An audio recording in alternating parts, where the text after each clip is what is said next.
nom du Père et du Fils et du Saint-Esprit. Amen. Évangile de Jésus-Christ selon saint Luc.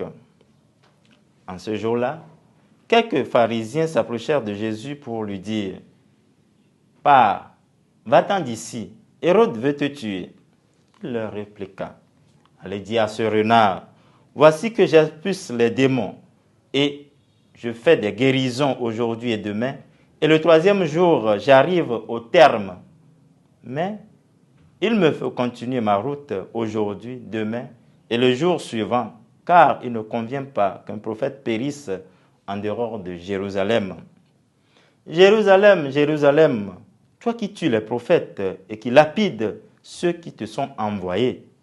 Combien de fois ai-je voulu rassembler tes enfants, comme la poule rassemble ses poussins sous ses ailes, et vous n'avez pas voulu. Voici que votre temple est abandonné à vous-même.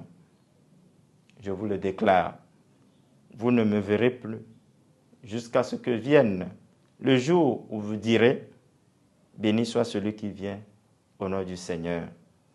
Acclamons la parole de Dieu. Louange à toi, Seigneur Jésus.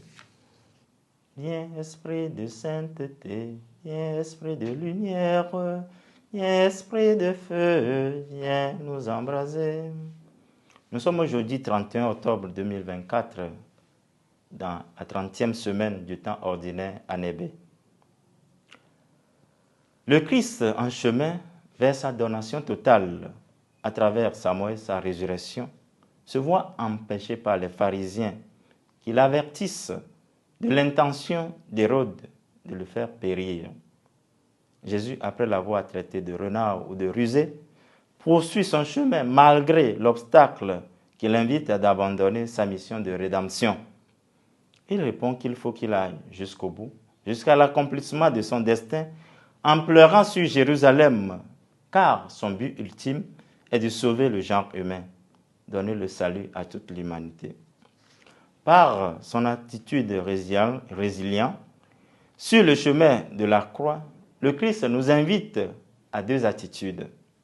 Il s'agit premièrement, pour nous, de résister à toute tentation qui nous détourne de notre but, de notre vision d'imiter le Christ, de le suivre de plus près. Pour y arriver, il faut de la ténacité dans notre engagement. L'accomplissement exact de notre devoir de chrétien quand surgissent les obstacles. Devant les obstacles, nous ne devons pas nous décourager, manquer notre vision, notre objectif. Deuxièmement, en pleurant sur la ville sainte, signe de sa grande compassion à l'égard de ses compatriotes, le Christ nous donne l'exemple de l'imiter. Combien de fois ai-je pitié devant le drame qui tombe sur les gens?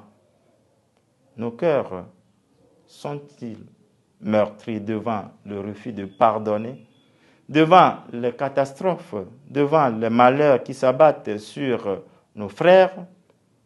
Le Christ voulait rassembler tous les Israélites sous sa couvée. Il nous enseigne par là le rôle du chrétien aujourd'hui, celui de protéger les plus faibles, s'approcher d'eux avec compassion en leur proposant le salut qui vient de lui. Donne-nous, Seigneur, le cœur compatissant pour mener à toi ce combat jusqu'au bout. Amen.